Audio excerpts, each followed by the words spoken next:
Assalamualaikum warahmatullahi taala wabarakatuh. So, berjumpa lagi pada hari ini dalam sesi perkongsian saya berkenaan dengan ilmu emas. Okay. So, semoga sihat-sihat selalulah. Okay. So, hari ini saya nak berkongsi berkenaan dengan strategi untung dengan emas. Dia banyak strategi. Okay. So, hari ini saya nak berkongsi berkenaan dengan strategi pertama, iaitu beli dan simpan. Beli dan simpan. Beli, simpan saja. So, bila dapat untungnya? So, bila simpan tu dapat untung. Kalau tak beli, tak dapat untung langsung lah. Okay. So, dia punya strategi je. Beli, simpan. Okay. So, macam mana untung bila kita beli dan simpan sahaja? So, macam yang saya sharekan semalam kan. Okay, semalam saya ada share pasal skim-skim yang kata scammer tu. So sebenarnya kalau yang kata ada beli emas, lepas tu nanti kan macam bagi kat diorang akan bagi keuntungan bulan-bulan apa semua, itu ciri scammer. Sebenarnya dia tak ada ciri-ciri macam tu lah sebenarnya untuk emas ni. Okay. Saya tadi tak ingat. So ilmu-ilmu saya ni saya sharekan berdasarkan daripada pembacaan saya dan juga keyboard lelaki saya lah dengan mentor emas saya, Cik Muhammad Zulkifli Syafi'i, dan juga pembacaan daripada buku-buku beliau lah. Buku beliau tu Wang Emas Bertahan Ketika Gawat. Dan juga ilmu pengurusan kewangan ni saya belajar daripada beliau juga, daripada blog beliau muhammadZulkifli.com, dan juga buku beliau Misi Bebas Hutang. Serta saya pun ada belajar lah pasal pengurusan kewangan ni dengan Tuan Zaidi Ismail lah. Okay, kalau siapa yang nak tengok ataupun belum pernah kenal lagi, Tuan Zaidi Ismail seorang pakar forensik kewangan lah. Forensik kewangan. Kalau bagi kat dia data-data kewangan tu, dia boleh bedah lah sebenarnya. Mana yang kau sebenarnya dia straightforward je. Dia tak ada, kalau Tuan Zaidi Ismail ni dia tak ada masalah kewangan. Dia sebenarnya masalah jiwa dia kata. Okay. So macam mana nak untung dengan emas ni? Strategi satu hari ni saya nak kongsikan strategi satu. Beli dan simpan. Beli dan simpan. Kenapa untung beli dengan simpan ni? Beli dan simpan saja. Kenapa untung? Okay. So kita tengok kat sini. Ada fakta ni. Fakta ni tahukah anda? Okay. So kenaikan emas dalam 20 tahun, maknanya sekarang 2021 kan. Tahun 2000 dulu kenaikan dia sebanyak 600%. 600%. Kalau simpan 100, kalau simpan RM1 jadi 600 lah. Kalau simpan 100 jadi berapa? Simpan 100 jadi 60,000. So kira sendiri kan. So banyaklah kenaikan dia tu berbanding dengan kalau kita simpan duit. So kan so 600%. Sangat-sangat dah kenaikan dia.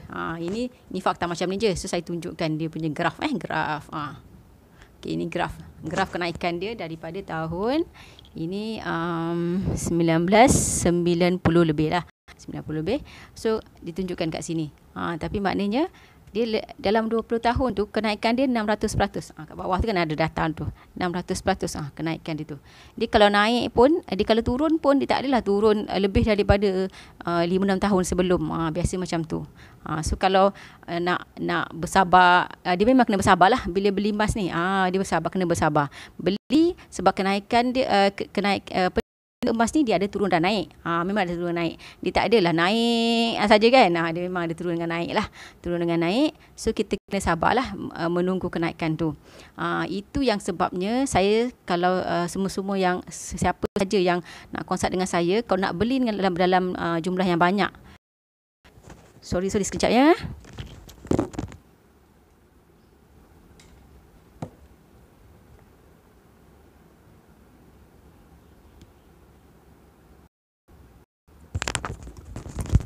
Tak pasang power. Okay. So kalau nak beli dalam jumlah yang banyak, contoh kata nak simpan 20,000, 30,000. Okay, contohlah 20,000, 30,000. Okay. So sebenarnya duit tu nak guna tak dalam masa 2 at least 2 tahun lah. Saya akan tanya. Kalau dia ada nak guna dalam masa 2 tahun, contoh rumah dia nak siap dah tahun depan. So nanti dia nak ada duit rumah, dia kata. So saya memang tak sarankan lah habiskan untuk buat beli emas, sebab dia memang akan naik harga emas, tapi dalam masa 2 tahun tu kita tak boleh katalah memang wajib naik. Sebab takut nanti bila dia nak jual nanti belum dapat untung. Okey, belum dapat untung lagi. Nanti kan dia kata pula kita tak sedap lah kan. So memang sebab tu dengan ilmu kita, semua benda ni kena ada ilmu lah untuk nak kita nak membeli macam contoh ini lebih kepada pelaburan lah, macam pelaburan lah. Okey, so pelaburan, tapi pelaburan dia kalau yang jenis ada untung bulan-bulan tu itu bukanlah sebenarnya emas. Okey, so skema semalam saya ada tunjukkan ada berapa, ada 5 skema. Kalau cakap kata ada 15% keuntungan setiap bulan. Itu tanda-tanda skema lah. So boleh cepat-cepat angkat kaki. Semua ni ada dalam buku ni. Boleh baca. Okay. So saya bukan cerita benda yang tak dia macam tak nyata lah. Benda semua yang saya cerita, yang saya sharekan ni adalah benda-benda yang ilmu yang dah proven lah. Okay. Tuan Mak Zulkifli ni dah mendidik lebih daripada 6,000 orang penyimpan emas di seluruh dunia. Okay. So empayar emas beliau, maknanya yang bergabung di bawah empayar emas, perniagaan emas beliau dah berjumlah lebih daripada 140,000. So kalau ilmunya tak proven, tak adalah orang mengikuti dia kan, mengikuti beliau daripada blog lagi lah, zaman blog lagi. Saya ni daripada zaman blog lagi lah, zaman 2014 tu saya mula membeli emas. Okay, so kita tengok harga ni, maknanya memang patutlah kita simpan. Kalau duit yang tak guna dalam masa 2 hingga 2-3 tahun tu, patutlah kita simpan kat sini daripada kita simpan dalam bentuk duit. Maknanya dalam akaun yang akan mengurangkan nilai dia dari segi kuasa beli. Kuasa beli. Okey. Contoh macam ni lah. Sebab tu yang saya ada sebut dah sebelum ni kan. Okey, emas kali inflasi. Inflasi ni yang mengurangkan kuasa beli kita punya duit. Bila kita simpan dalam bentuk wang, kan? Okey. So 980-an sebiji dapat 10 sen. 2021 ni 50 sen.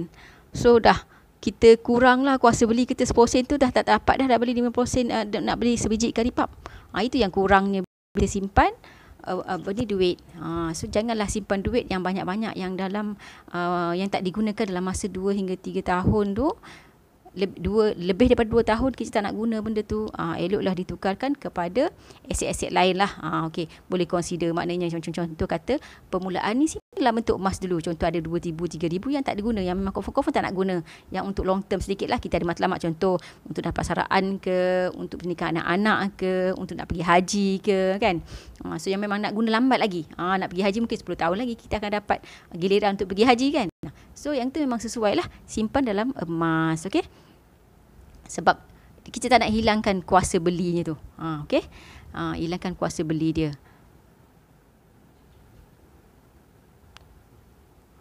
Ini dalam bentuk, kita tengok perbandingan dia dalam bentuk nilai versus emas, nilai rumah versus emas. Okay, contoh dalam tahun 2000 tu emas 1 gram bernilai RM35. RM35. Memang RM35 lah masa tahun 2000. RM35 1 gram So maknanya 1 kilo, kita beli 1 kilo RM35,000 sahaja untuk dapatkan 1 kilo. Masa tu pun sebiji rumah macam ni RM35,000. Tapi kalau contoh kita kata kita tak nak beli rumah lagi, duit ada RM35,000, kita simpan dulu. Tahun 2020 dengan RM35,000 tu kita boleh beli ke rumah? Macam tu. Itu lebih kurang macam rumah banglo lah, tengok kan. So boleh beli ke? Mungkin banglo 260,000 ni mungkin banglo luar bandar sikit lah yang boleh beli dengan harga 260,000 kan. So kita tak boleh beli dah rumah. Sekarang ni rumah low cost pun rasanya tak adalah RM35,000. Mungkin kat luar bandar yang lelong tu mungkin ada lah kan. So RM35,000 nak beli rumah, tak ada lah RM35,000. Sekarang RM350,000 pun yang biasa-biasa kan. Okay, so tapi bila kita simpankan, kita tukarkan duit kita ke dalam bentuk emas, contoh RM35,000 kita tak guna tadi tu, kita simpankan, tukarkan jadi emas. So harga sekarang memang RM260,000 lah 1 kilo emas. So mana untung? Kalau long term, mana kita patut simpan lah, mana kita patut simpan dalam bentuk emas ataupun dalam bentuk duit. Kau tengok kat sini, maknanya dalam bentuk emas kan. Okay, kalau Tapi semua benda pun kena ada ilmu lah. Kena ada ilmu. Maknanya kenapa kena kita simpan, bila kita nak jual. Dalam buku tadi, yang saya tunjuk tadi, wang emas, bertahan ketika gawat tu, semuanya ada cerita benda macam ni. Maknanya, kenapa kita kena simpan emas, bila masa kita nak menjual. So, kena ada ilmu. Ini sesi-sesi saya berkongsi berkenaan dengan sedikit-sedikit ilmu lah, daripada pembacaan saya dan juga pengalaman saya menyimpan emas. Okay. So, patutlah kita simpan duit kita kepada emas, yang duit yang tak digunakan dalam masa 2 hingga 3 tahun. Sebabnya nilai dia akan boleh membeli, nilai dia bertahan untuk membeli barang yang sama dalam masa yang panjang. Okay. So contoh kata, ini kita tengok pula dari segi harga menunaikan haji. Kos haji ni kos menunaikan haji. Okay. So 1998 tu ada RM30 1 gram. RM30 1 gram. So kos haji masa tu RM8,000. So kita perlukan RM267 haji. Maknanya kena beli 267 gram lah dengan RM30 tu untuk pergi haji pada tahun tersebut. Tapi contoh kita kata kita tak boleh pergi haji lagi, tapi kita ada duit RM8,000, kita simpan je. Kita tukarkan kepada emas, maknanya kita beli emas. Satu lagi keadaan kita simpan dalam bentuk RM8,000. Okay. So sekarang ni tahun 2020 lah. Memanglah macam agak sukar lah kita nak pergi haji kan. Chances nak dapat tu macam rendah sikit. Tak apa, kita simpan je. Sebab itu kewajipan kita kan. Kewajipan simpan sahaja. Then nak pergi haji, contoh tadi yang dua keadaan tadi, kita simpan dalam bentuk duit. Satu lagi kita simpan dalam bentuk gram emas tadi tu. Kita dah tukarkan kan, kita ada RM8,000. So kita nak pergi haji, duit kita ada RM8,000 tadi. Sekarang dah RM9,980 lah. Yang ni kan. Okay. So kena tambah lagi RM1,980.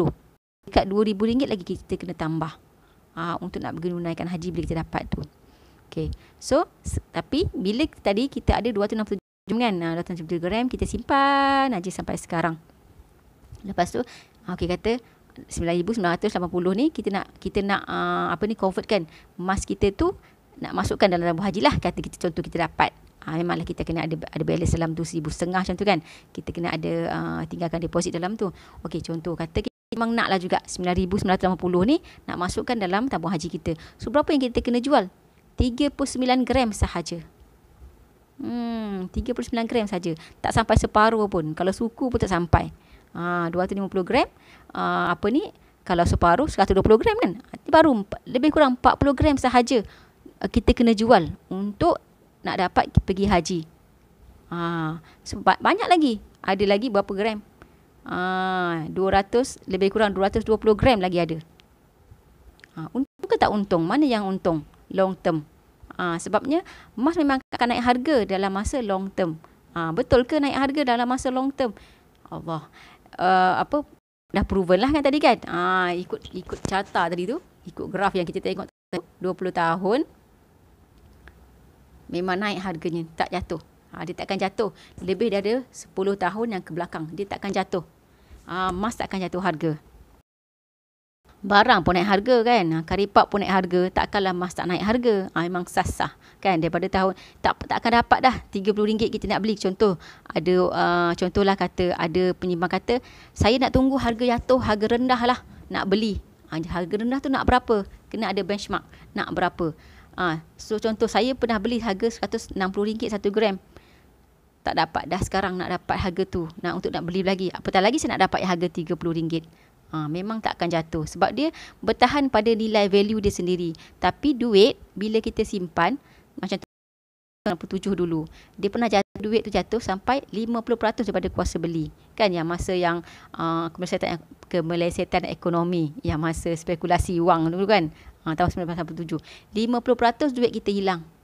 Kuasa beli kita hilang 50%. Sebabnya duit harga luar tinggi. So macam contoh kita kata nak beli barang yang daripada luar. So banyakkan kan barang kan kita kat Malaysia ni kan, kita ni pengimport banyak barang. Beras pun kita import daripada luar kan. Tak cukup pun beras kita daripada Malaysia ni untuk beri makan pada orang Malaysia sendiri. So memang kena ada pertukaran lah. Tak boleh lah kita kata tak apalah kita beli barang Malaysia je lah. Tak ada. Memang semua barang boleh dikata memang kita kena import daripada luar. So kena ada pertukaran juga. So kalau duit Malaysia jatuh, memang of course barang akan naik harga sangat-sangat-sangat. So kalau duit jatuh 50%, so habislah duit kita. Tapi kalau kita tukarkan duit kita kepada emas, memang dia akan naik, dia tak akan jatuh lah lebih daripada 10 tahun ke belakang. So itu yang kena simpan lah. So, bila kita tengok graf macam ni, graf kenaikan ni kan, 20 tahun dia boleh naik sampai 600%. So berbaloi ke tak berbaloi kita simpan duit untuk yang long term? Macam contoh dana persaraan, macam contohlah, macam contoh saya 43 tahun lagi, 17 tahun lagi saya nak kira macam umur bersara lah, maknanya saya tak nak buat kerja apa-apa dah. Saya dah nak pakai duit saya yang ada je untuk nak hidup. So maknanya 17 tahun sangat berbaloi lah, insya-Allah akan naik lah harganya kan, daripada harga kat sini kita tengok mana pernah jatuh lebih daripada harga yang tahun sebelum-sebelum ni. Okay. So dia turun pun dia tak jatuh lah daripada harga yang 10 tahun ke belakang. Okay. So itu, tapi maknanya kita kena ada ilmu lah. Sebab banyak juga yang saya jumpa yang cakap, saya pernah beli emas tapi tak untung-untung, so saya jual balik dengan saya rugi. So itu yang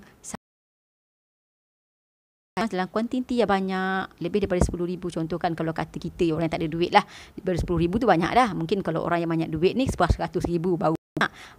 So sebenarnya beli dan simpan ni disesuaikan rakyat marahan macam kita lah, macam saya lah. Mungkin tuan puan banyak duit tu lain cerita lah kan. Tapi kalau yang rakyat marahan yang kita ni hanya bekerja makan gaji, ujung bulan dapat gaji macam tu je, memang patut beli dan simpan. Sebab kalau yang strategi lain, strategi yang melabur emas tu, melabur ni lebih kepada macam contoh kita beli hari ni, tahun depan kita nak jual, nak dapat untung. Itu kena beli dalam bentuk yang banyak. Okay. So kena beli dalam bentuk yang banyak lah. Kena beli contoh setengah kilo, barulah sesuai nak dapat untung tu. Okay. Dia ada yang macam strategi yang paling bersesuaian lah dengan orang yang duit macam tu. Okay. So apa-apa pun sebenarnya orang yang paling kaya di dunia bukan sebab dia menyimpan emas, tapi sebab ilmu yang dia kuasai maknanya. So kalau kata dia terdesak nak guna duit pun dia tahu masa tu dia patut jual ataupun dia patut pajak sahaja. Paling sangat sesuai lah dengan apa yang saya sarankan ni lah. Okay. So kena ada ilmu. Kalau saya sangat sarankan lah, siapa-siapa yang nak ada ilmu dalam emas ni, kenalah baca dan beli dan baca lah buku wang emas ni, Bertahan Ketika Gawat. Boleh dapatkannya daripada PG Mall. Nanti saya letak link dia, PG Mall. Okay. So apa-apa pun kena ada ilmu. Tak boleh kita nak sembrono sahaja apa-apa pun. Okay. So macam mana nak dapatkan emas ni? Sebab kalau kata Tuan Azizi Ali pun, Azizi Ali pakar kewangan cakap, so emas yang, kalau emas perhiasan 916 tu, itu bukan pelaburan, itu untuk pakai sahaja. Tak sesuai untuk pelaburan. Okay. Tak sesuai untuk pelaburan. Dia pelaburan sebenarnya emas 999 lah. 999. Gold bar dan dinar. Okay. So kalau bagi saya lah, saya dah membeli emas daripada 2014 dan saya tengok emas yang saya paling selesa lah untuk beli sebab atas banyak-banyak faktor lah. Okay. So dengan public gold. Okay. So macam mana cara emas public gold ni? Ada 3 cara. Bayaran penuh, maknanya beli one time, beli terus je. Contoh kita ada 2,000 terus beli berapa 2,000, contoh kata 2,000 dapat yang fizikal. Contoh kurang kata dapat 2,000 lebih boleh 10 gram. Beli 10 gram, simpan sendiri. Okey. Satu lagi, bayaran mudah. Kita boleh istiqomah untuk membayar contoh dalam masa 4 bulan ataupun 10 bulan. So boleh tengok macam contoh kata yang 1 dinar tu 1,000 lebih. Biasa kalau tak ada promosi boleh bayar 4 kali, tapi sekarang ada promosi sehingga 24 hari bulan boleh bayar 10 kali. Itu 100 lebih 1 bulan. Sangat sesuai lah kalau orang yang nak bermula, yang nak tengok emas dia 10 bulan nanti dapat 1 dinar. 1 dinar tu 4.25 gram kan. Okey. So boleh bayar 10 kali. Yang ini bayar mudah maknanya. Tapi yang ini semua satu lagi, 3 cara yang saya paparkan di sini adalah ikut patuh syariah lah. Patuh syariah. So tak ada masalah. Risau juga kan, sebab emas ni barang ribawi kan. So yang ini semua patuh syariah, tak ada masalah dari segi kepatuhan syariah dia. Okay. So boleh beli, bayar mudah boleh beli. Satu lagi, cara ketiga adalah melalui account gap. Yang ini siapa yang tak ada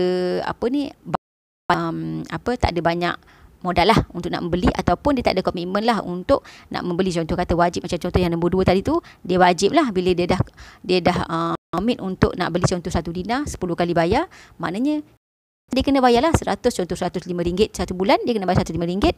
RM105 lah setiap bulan 10 bulan. So kalau siapa yang tak ada, macam saya ni macam tak pastilah boleh ke tak nak commit 100 sebulan. Mungkin 2 bulan sekali je boleh simpan. Ambil yang cara ketiga ni, account gap. Okay. Tapi kalau yang ini pun sesuai juga. Kalau orang yang jenis banyak duit, tapi saya punya customer pun ada banyak duit tapi macam dia tak nak simpan. Dia kata macam saya ni careless sikit, takut hilang je mas saya tak mana-mana tak nanti. Okay, sesuai juga yang ini. Sebab yang ini Public Go tolong simpankan secara percuma selamanya. Jangan risau. Okay. So yang ni simpan secara percuma. Okay. Yang ini pun patuh syariah. Sebab apa patuh syariah yang akaun ni? Sebabnya secara fizikalnya emas yang tuan puan simpan tu ada di public safe di Pulau Pinang. Maknanya contoh tuan puan simpan hari ni 1 gram, by the end of the day 1 gram tu memang ada di public safe. Sebab itu dia patuh syariah. Okay. So memang ada. Dan yang account gap ni juga yang bestnya dia boleh keluarkan juga. Contoh kita dah simpan banyak-banyak, kita rasa macam nak pegang lah satu. Kan? Ya, kata saya ni jenis careless, saya tak nak pegang yang besar-besar, saya nak pegang yang 1 dinar je, 4.25 gram, sebesar 10 sen je, satu dinar tu. So, pegang, boleh keluarkan? Boleh keluarkan. Okay. So, tiga cara ni sebenarnya boleh keluarkan. Sekarang ni boleh keluarkan, boleh post berinsurans seluruh Malaysia. Kalau di Semenanjung, kadar pos di bawah daripada 20 gram ataupun 5 dinar. 5 dinar 21.25 gram. Maknanya ke bawah boleh keluarkan dan kadar posnya adalah RM10 sahaja. Sangat murah. Pos berinsurans. Kalau ada apa-apa hal berlaku tengah jalan, insurans cover. Okay, akan ganti balik lah. Okay. Public Go akan ganti balik. Okay. So, untung ke tak untung simpan emas dalam masa long term?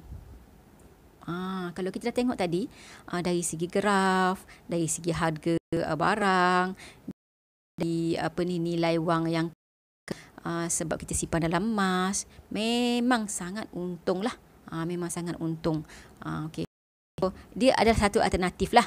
Satu alternatif untuk kita simpankan duit kita. Kalau contoh sebab semua-semuanya berbalik pada ilmu. Kita ada ilmu untuk nak buat pelaburan dalam bentuk hartanah, tak ada masalah. Silakan, tak ada masalah. Tapi sebenarnya biasanya orang yang simpan dalam bentuk emas ni, okay, simpan bentuk emas, lepas tu nanti dia akan guna, boleh jual benda tu. Macam contoh kata 5 tahun dia simpan, dia nak beli hartanah lepas tu. Pun sangat sesuai sebabnya satu lagi aura emas ni dia boleh membendung dari segi sifat boros. Sebab bila kita simpan emas, kita nampak gram, kita tak nampak dah dalam bentuk nilai RM. Dia macam lambat sikit lah kita nak convert balik. Aku ada 10 gram, so hari ni berapa 1 gram? Kena pergi tengok dulu nilai dalam, contoh kata Public Gold, kena tengok dalam website Public Gold. Oh, hari ni RM260. Oh, duit aku ada 2,600 lah, maknanya kita ada 10 gram. Dia lambat. So kalau kita kata contoh kita shopping kat mana-mana pun, bila kita ada, kita kata kita tak ada duit, kita nampak emas 10 gram, kita tak nampak RM. Dah ramailah orang yang proven dah boleh menyimpan. Sebelum ni tak boleh simpan, tapi dengan bila dia mula menyimpan emas, dia boleh menyimpan. Itu pun salah satulah boleh menjadikan kita beli dan simpan dalam bentuk yang lagi banyak lah. Okay, sebab aura dia tu lain daripada aura duit. Okay. So setakat tu okay. So kalau yang berminat nak tambah lagi ilmu emas, saya sangat sarankanlah beli buku Wang Emas ni. Boleh follow saya punya FB juga untuk tengok apa perkongsian saya mengenai emas ni lah. So saya memang biasanya akan kongsikan ilmu-ilmu emas berkenaan dengan emas ni. Okay. So yang boleh digunakan lah dalam tuan puan untuk menambahkan nilai kekayaan dan juga dalam masa sama untuk kita menambah baik kita punya pengurusan kewangan, insya-Allah. Okay. So bacalah yang ini. Satu lagi yang saya cakap tadi, buku misi bebas hutang. So sangat-sangat saya sarankan baca. Okay. So dua buku ni boleh dapat juga dalam Mall, boleh saja tengok saya punya link-link post saya sebelum ni yang saya kongsikan, ada link untuk nak mula membeli di PG Mall. Boleh dapatkan 2 buah buku ni lah, ada combo jualan sekarang. Okey, so PG Mall ni apa? PG Mall ni dia sebenarnya platform online shopping kepunyaan Public Gold. PG Mall ni dia bila kita beli, sesiapa saja beli, basic 0.5% cashback. So maknanya contoh kita RM1,000, kita dapatlah RM5. Okay, so dapat RM5 sesiapa saja. Macam contoh ada level-level dia lah, sehingga 3.5% lah. Okay, so sangat berbaloi lah. Bila platform lain kita beli, kita dapat barang aja, cashback tak ada. So yang ini PG Mall ni dari segi dia consumer merchant, maknanya dia berkongsi keuntungan tu dengan setiap level yang membeli. Okay, so jika ada manfaatnya daripada perkongsian ni, bolehlah disebarkan. So setakat itu saja. Assalamualaikum warahmatullahi taala wabarakatuh.